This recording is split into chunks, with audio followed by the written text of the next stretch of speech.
Ladies and gentlemen, welcome to Ainsley Court here, where we did not broadcast the first half. Unfortunately, our director was fast asleep. And we have received some horrible news, ladies and gentlemen. If you're just joining us, welcome. We thought we were talking to you for the first half, but it turns out we were indeed not live.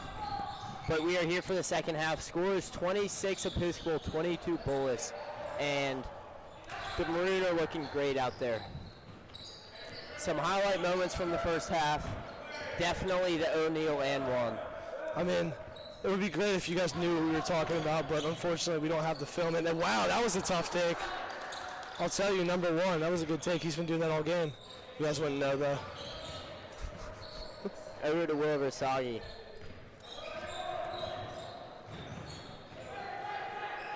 Back to Will Versaghi for three. Barely off, and there's a foul called before the play. Travel violation. As sports media broadcaster Max Niven likes to say, if you can beat Bullis in any sport, you can win the IC. You know, he does say that, and it's actually weird. That's more of like he says it in a different way than you would think. Like, yeah. He says it in a way of life living. Like, if you beat Bullis, you're good in the IAC. Almost like if you get over this one hump in your life. And Clyde! Oh, and I don't know about that call. It seems like Clyde was just a little too big for him there. Hey, Clyde is weight roomed him. You know, as I was saying, Max Niven with that motto, if you beat Bullis, you're good in the IAC. I mean, he uses that in more ways than one. You know, sometimes we'll be in class and he'll just start saying, you know what, you beat Bullis, and that looks to be a travel for sure. And what a catch and pass in the midair by Shaq to Will Versaghi. The bucket's good. 28 to 24 Episcopal. You know, I've heard him say it in Harkness's at least 5 times. You know, we had a Harkness about the and just for a little bit of context, number 30 on Bullis was in fact dunking in warm-ups. As Thomas and I were dunking during halftime. I'm always dunking when the cameras are off, man. Like, I don't understand how it's always when the cameras are off. It seems like when they turn the camera on, I just lose 20 inches of my balance. But I don't know. Like, I mean, you saw me just now. My head was at the rim. It was crazy. I kicked the rim with my foot. Do you think he got my backflip either? I don't know. When did you go left? Did you get my backflip? Oh my God. You didn't see it? Y'all didn't see the backflip. Oh gosh. Do you think Paige was filming? No. She must have turned the camera away. She didn't want the world to know. Thomas Sigler, in fact, can do a backflip. He is also 6'7". Now we're looking at Clyde shooting his free throws. 6'7".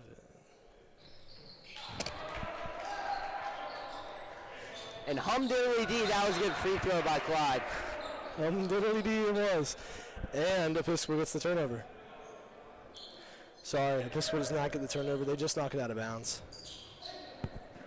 And I'm really loving this press by Episcopal. Coach Blairman and Coach Young are saying, we're going to go get the ball, and we're not going to let you come down the court. We're going to be playing defense the whole time. We're going to be playing them hard, playing them aggressive, and that's why Episcopal forces so many turnovers during the game.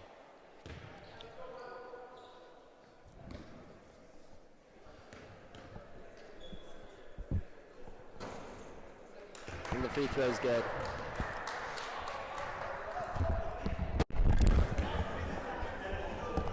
Okay, we'll stay seated. And fans were up here for a brief second, but trying to distract the free throw shooters, but apparently it is no longer allowed. We have been informed.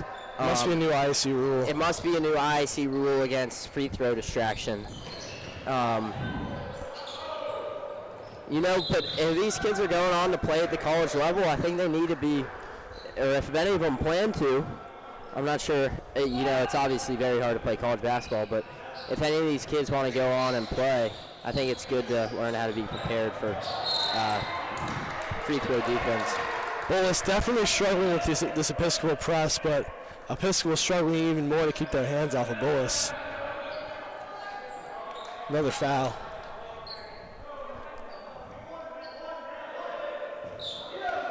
Number 1 on Bullis with the ball at the top of the key, over to 30 to 20. 20 for the deep 3, and that is cash. And the Bullis bench are loving it. Mr. Amos says, whoa, that was a good shot. And they get the ball right back. Up for the layup, no good. May have been a foul there. Great defense, and O'Neal with the lockdown defense. Shaq. 20 wants a heat check. Oh, and barely off the front iron, and Shaq with the rebounds. Very fitting for the nickname. And Shaq is bigger than the other players. He gets up and he gets big and he gets the boards. That's why they call him Shaq. Contrary to popular belief, they call him Shaq because of his large presence, not because of his last name O'Neal. Or first name O'Neal, I should say. Yes. In this case.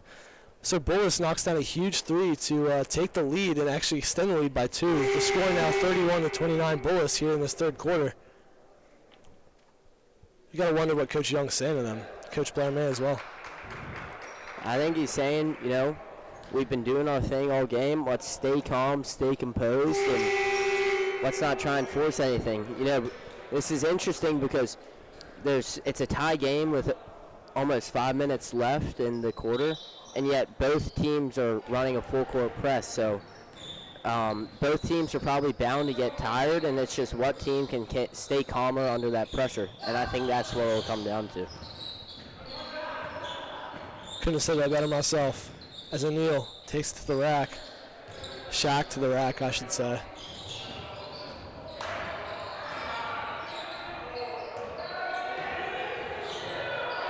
And O'Neal with the jelly, but it is no good. But it'll stay a Pittsburgh ball. You do not see that a lot. Bullis thought that there was a shot clock violation, so passed the ball to the referee out of bounds.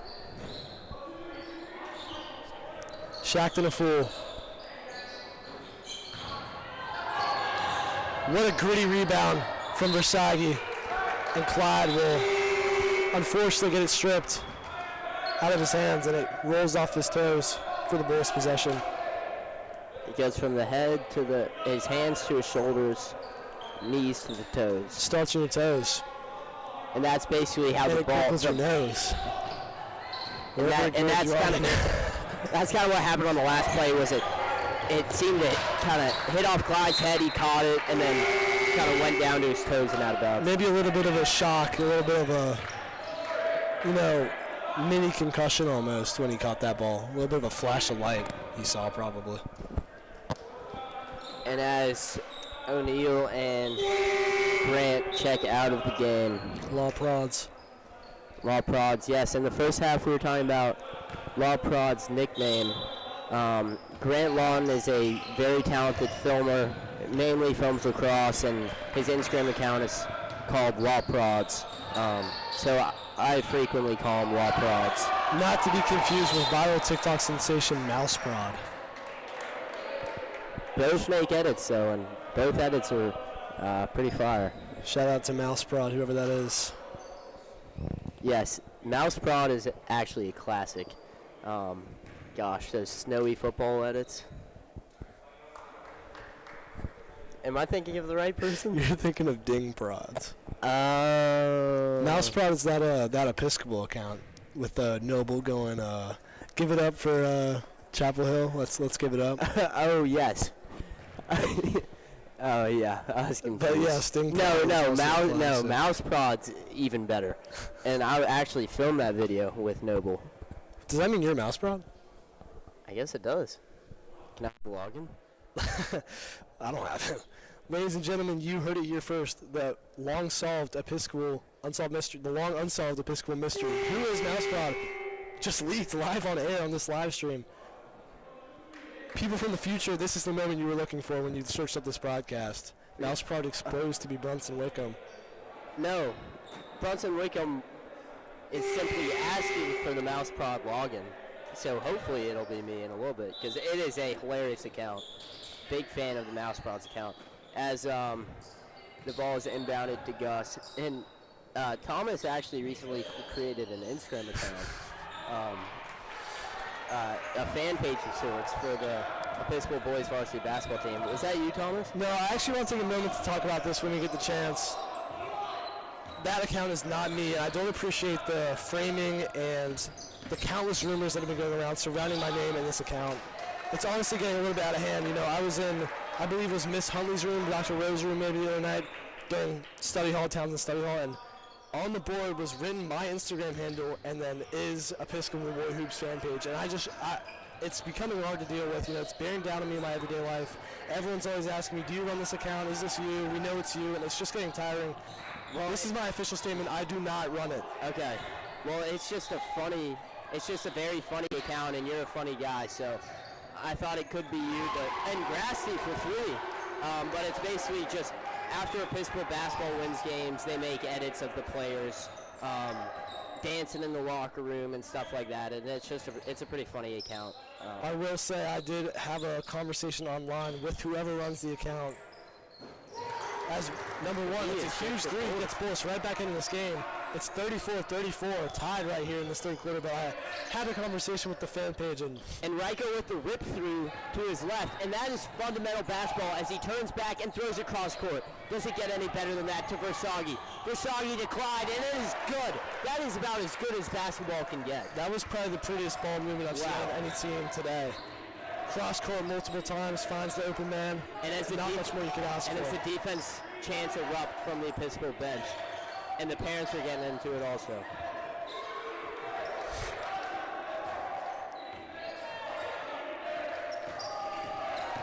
One, taking it, fade away, tries to draw the foul, can't. Rebound by number 3. That just in the right place at the right time. By Edward Grasty. We know 20 can shoot. And 20, wow. I think Episcopal may need to switch to a box and 1 on number 20. I think we need to put someone on him and have him stay with him because we have guys who can guard him, but I think we got to have a little extra focus because he is hot. He definitely is hot. You know, we knew he could shoot, and that's exactly what he just did. That's his second. And Edward with a great pass to Versaghi in the middle, and that is a foul on Bullis as Grassi goes down. Score now 37-36, Bullis. We've seen multiple lead changes in this third quarter. It's getting heated out here.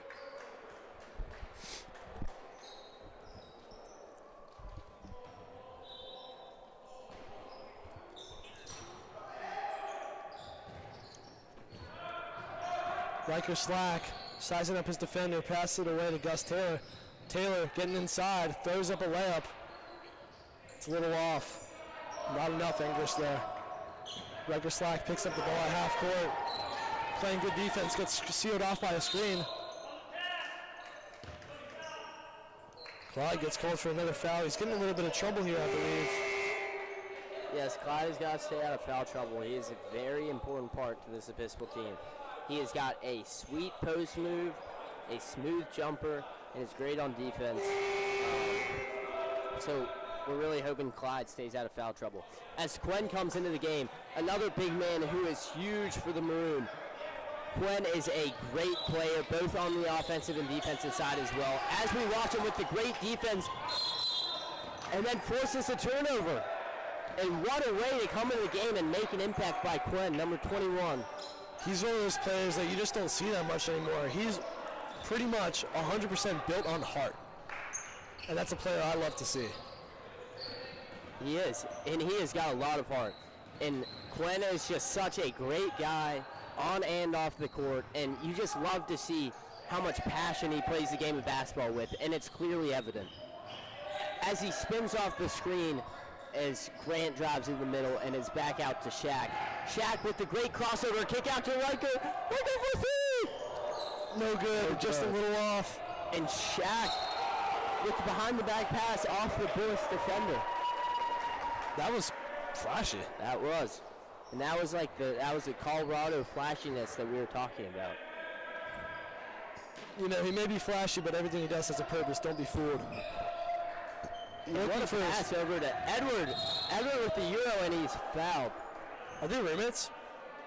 Edward and O'Neill? They're not, but they were good buddies from Charlotte, North Carolina, where I also am from. I got to spend some time with Edward and O'Neill in Charlotte before the school year started.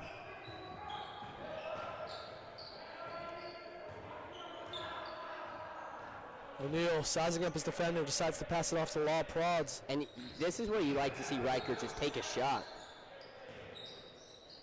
They're not guarding up on O'Neal. You see he tried that hezzy move to get him jumping. Yes. I'm thinking... That's a shot clock violation, but good idea.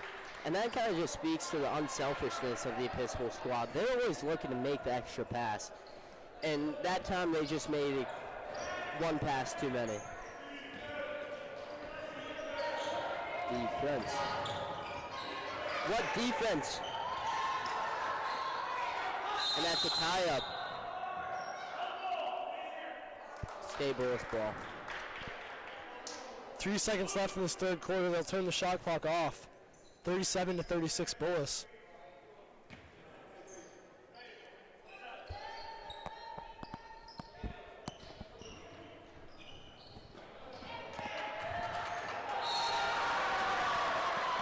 And a huge turnover from Bullis will give Episcopal the ball with 1 second left.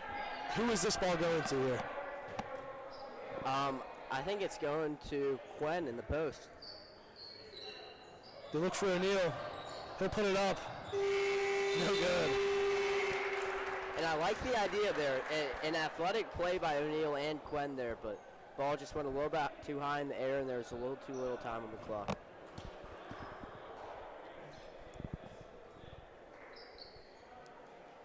We're entering the fourth quarter. And the fours go up. The fours are going up. Everyone in the crowd is starting to put the fours up, as Thomas and I are doing so. Everyone in the crowd, even the Bullis fans, are throwing up the fours. Captain Eldred throwing up the fours. It's the fourth quarter, and you know it. It's official.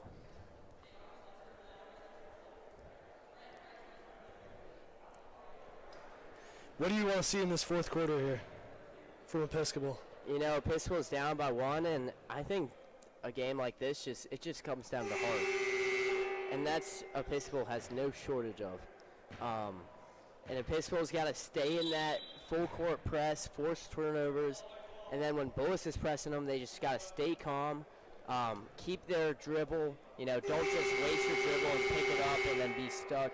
You know, keep your dribble, try and pass out of the press, and then once you get your opportunity to break the press, you just put it on the deck and go. And you try and split the defenders, because if you wait too long, I think we could get some more 10-second violations.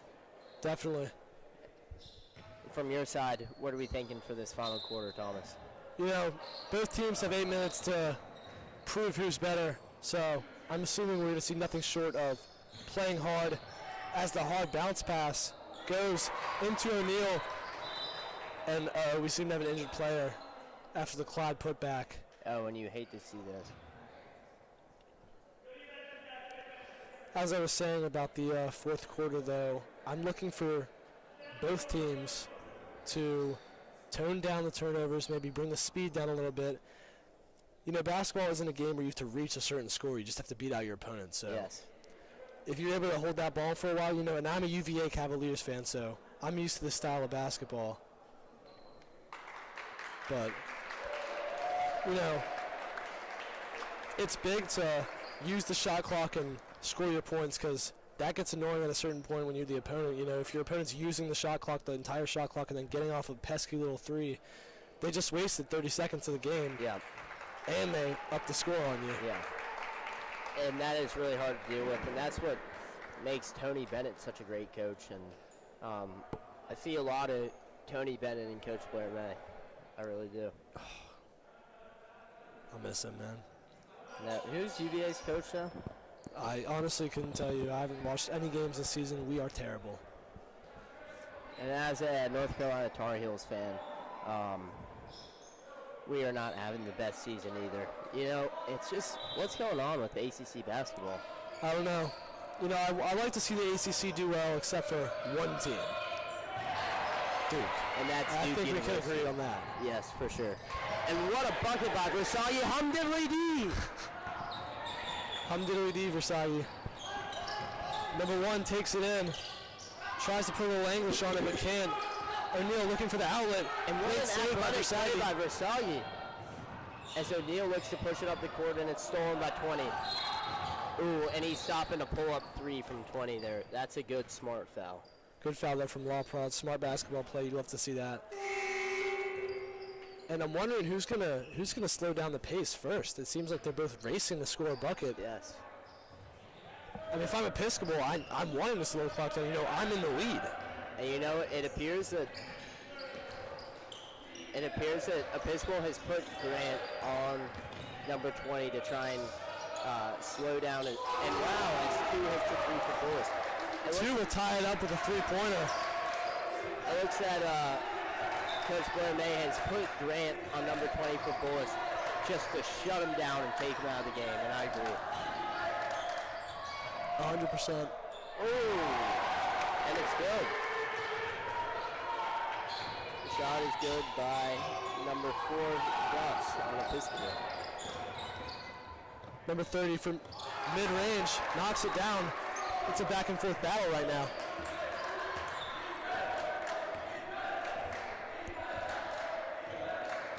O'Neal asking for a high ball screen. He'll get one. Dribbles to his right. Backs out. Hands the ball off to Versaghi. Versaghi takes a pull-up. Inlet pass to Clyde Vaughn through contact. No good. Pound dribble. Goes up again. Gets it ripped. No call. 20 will bring the ball to the court. As Versaghi slows him down. And Grant heads over to pick up number 20. He's been assigned to man mark, but O'Neal actually ends up staying with him in.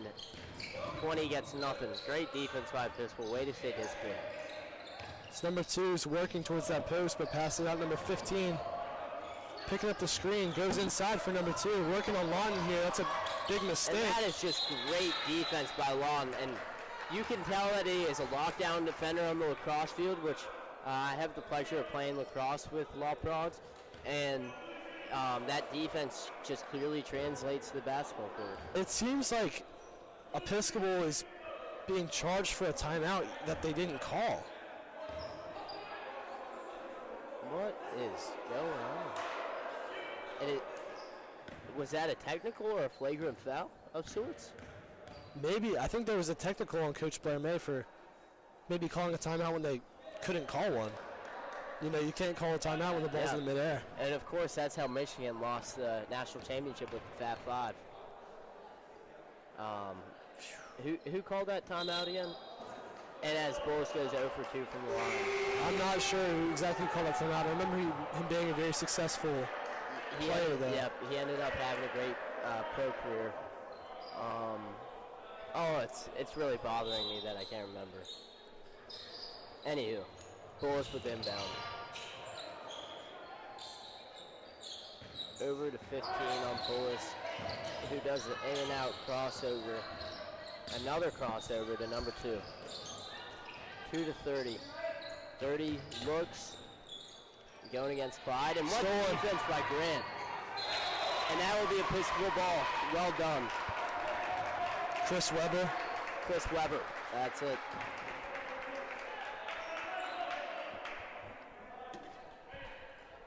A little too late, but had to scratch that itch. Thank you. O'Neal looking in the corner. Taylor just a little off. Versaghi with the hop step, puts a little anguish on it. Ooh, and a good idea. If you're just joining us, the score is 42-42. Episcopal versus Bullis here in this fourth quarter with just about 5 minutes remaining. The floater is too far. And you look at the crowd here, and that's just something that's so great about Episcopal is the community really likes to come out and watch these games, especially when a team is this talented and this fun to watch, like the boys junior basketball team. O'Neal attempts to finish through contact, but draws the foul without the bucket. He'll get 2 free throws here to put Episcopal ahead by 1 point, 2 points. 1 bucket, I meant. And something I notice at all these games is whenever Captain Eldred has an advisee playing, he is always out here supporting them. And that is just so special to see. Brady Hopkins, of course, in the Eldred advisory. I'm not sure if anyone else is on the team in Captain Eldred advisory, but he's here supporting Brady, watching them play, and just supporting the Maroon. O'Neal misses both. Taylor will get it in the corner into Clyde. Some off-ball movement there from Taylor. Clyde gets out to Versaghi. O'Neal opening the post. Puts it up through contact and will earn himself another 2 chances at the charity stripe. Looking to redeem himself after going 0 for 2 in his recent attempt.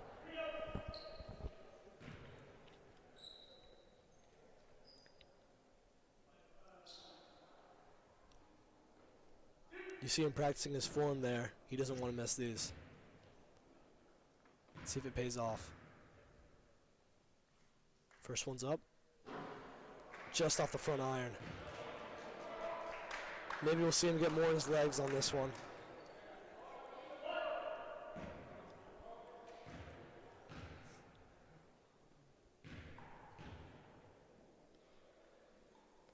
The second free throw is good. Episcopal leads by 1.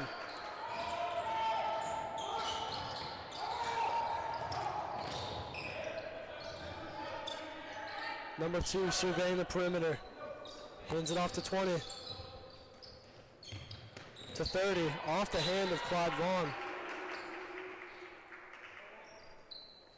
15 seconds on the shot clock for Bullis. Episcopal now up by 1, 43-42. About 4:25 left in the fourth quarter.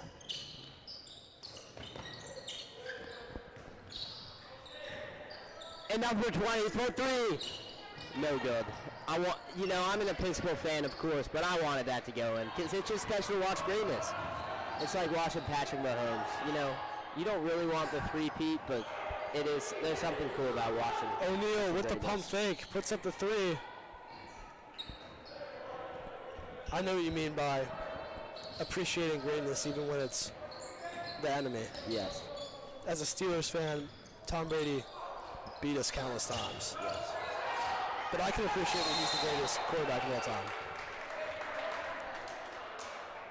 So Bullis puts in a layup. Score is now 44-43 Bullis. Yet another lead change. As of this time, only 3 minutes and 45 seconds remain.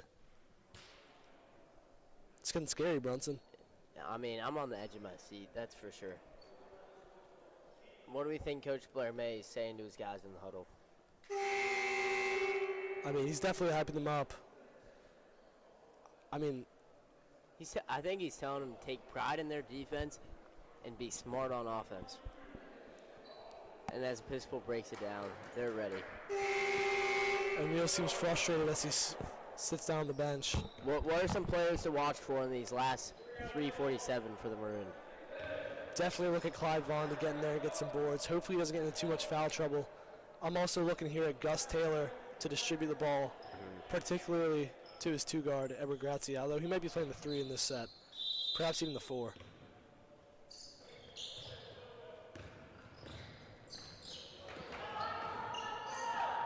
They got to get this ball across the court, though. And they don't. Bullis steals it. Lawton on the fast break. And what a way to make it up by Lawton. Now Grassi facing the pressure. And Gus gets it over the line. Over to Versaghi.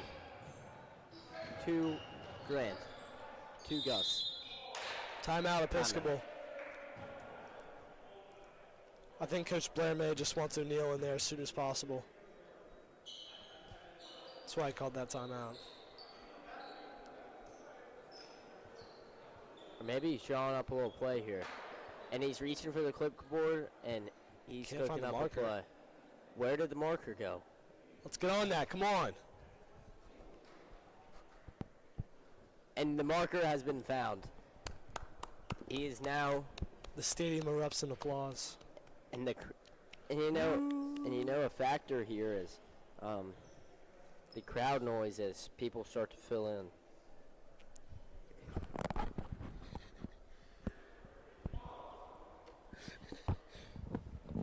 And the crowd really just starts to.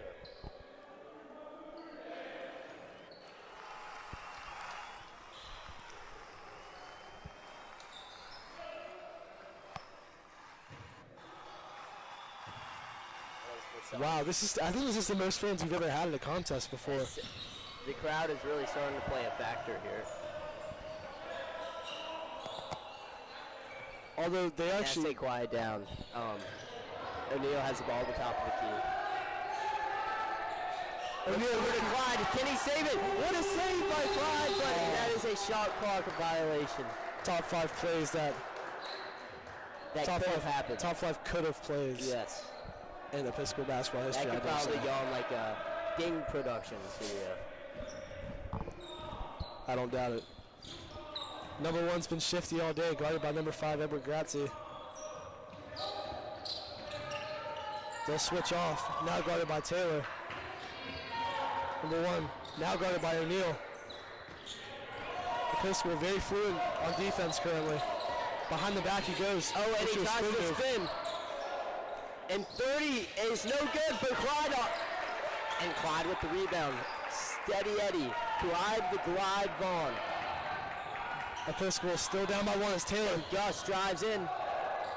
Seems to lose his footing, but with his athleticism is able to keep himself on his feet as he passes inside to Clyde, and that's just a take I love. Episcopal goes up by 1.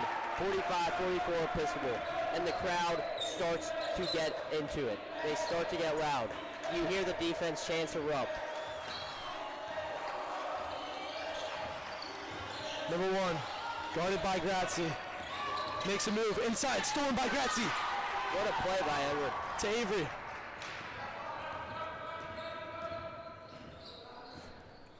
Avery dribbling, seems to be setting up a play. Looking for some off-ball movement down there in that backcourt. Whoa! And that's nothing. That's nothing. Maybe even threw Clyde off a little bit. Take by Clyde. That was a pitiful attempt to take a charge.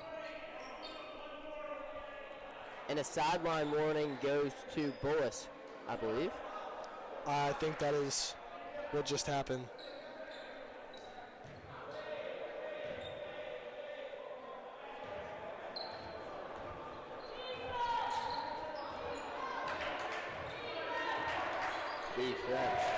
Defense. As Mrs. Slack starts to chant in the crowd. And you just love that. Number 0 does not know what to do when guarded by Versaghi, has to pass it off. And that's good defense by Will. And Gus with the shot contested. A great shot by number 3 on Bullis. Wow. Bullis 45, Episcopal 47. 1 minute, 12 seconds left in the contest. And that's just, you know, that's something about basketball. And I always like to say good offense beats good defense every time. That's why basketball is such a high-scoring game. And that was just a good shot, and there's nothing you can do about it as a defender. I appreciate how much you and Max get along, even though he says the best offense is a good defense. That's his thing that he lives by, besides the Bullis. Yes, Max, we actually have had a lot of disagreement about that in the past. It's been a big source of contention. He's more of a defense guy. I'm more of an offense guy. But we've been able to work it out and remain good friends. That's beautiful. You know, I've heard he's more of a, you know, everyone seems to talk about Jordan versus LeBron and this and that, but he told me he's more of a Kobe fan than either of them. He thinks Kobe is probably the greatest NBA player of all time. And I don't know if he's saying that just to, like, force a disagreement, but yeah, I just can't. Well, I mean, there's no denying that Kobe's great, and something else about Max is he, for some reason, has a real adversity towards the Denver Nuggets and doesn't think that Jokic should have won any of his MVPs, which is interesting because I think Jokic is a good player. You know, I can't help but agree with his take there. Jokic just isn't fun. He's not good for basketball. You know, he's not fun to watch. But I'll tell you what is fun to watch. This Episcopal Marine team taking the ball. And that's a great segue back into the game. 1 minute, 3 seconds left. Bullis 47, Episcopal 45. Episcopal needs a bucket here to stay alive. Who else will it go to? For Saggy, wants to take the shot. The Martin will. For 3! Martin hits the 3 to put Episcopal up 1. By Grant Martin. But this game's not over. Is getting the hype. This game isn't over though. Episcopal has to remain steadfast on defense. 34 seconds. Episcopal up by 1. 13 seconds on the shot clock. Kicks it out to 20. And it's so good. And one rebound by Clyde. Clyde rips it away to O'Neal. They're going to foul.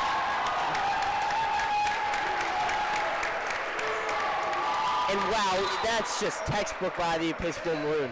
Great defense, way to stay in the plate, and then Clyde gets the rebound and rips it out.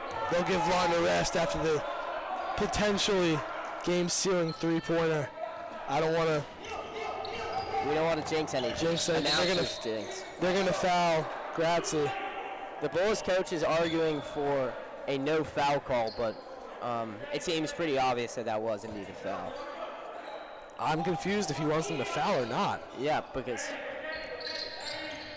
Episcopal is probably getting to the bonus soon. Grazzi gets free. Why are they not fouling? I don't understand.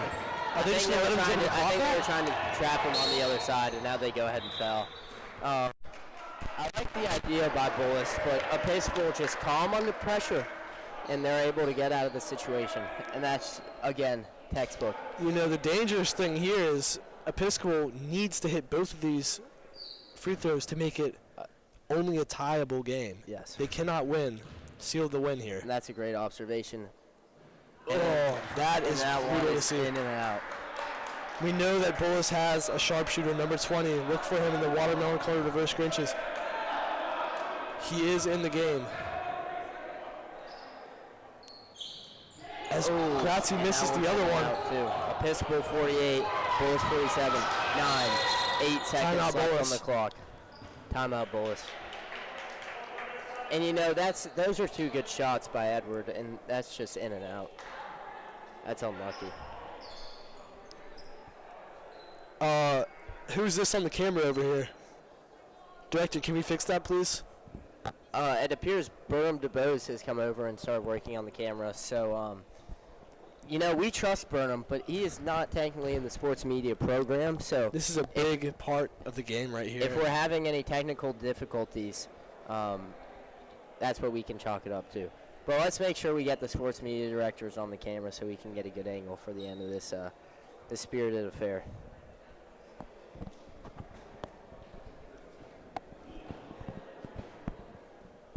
Gotta get Rizzy another time, Burnham.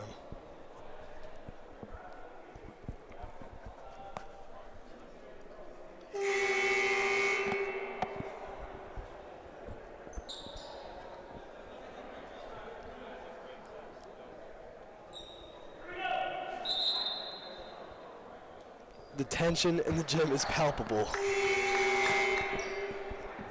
as Bullis has a chance to win it here. A chance to get revenge against their IEC foe that beat them by 1 at home just a couple weeks ago. There'll be 8.1 seconds on the clock. Episcopal is up by 1, 48-47 as they inbound it. Gus Taylor on defense, number 4 on Bullis. And what defense by Grant? And that's a rebound. What a rebound! They call a foul on Clive Vaughn. But Bullis should not be in the bonus, no. They're not in the bonus. So I think you call that a smart foul for sure. You're looking at the clock here and there's 0.1 seconds left. I don't think there's enough time for Bullis to get off a shot. And they corrected the clock. There's actually 0.4 seconds left. That's enough to get off a shot, and I mean, you gotta think they're gonna throw a lob here at number 30. Yes. I don't know where else this ball could go. 20 puts up a 3, blocked by Taylor. He shakes his head. He's like Dikembe Mutombo. He says, no, no, no, not today. This one's over, ladies and gentlemen. Episcopal digs out the win, 48-47. That was a pleasure to broadcast. I'm Thomas Ziegler, joined by my play-by-play, Brunson Wickham. Thank you very much.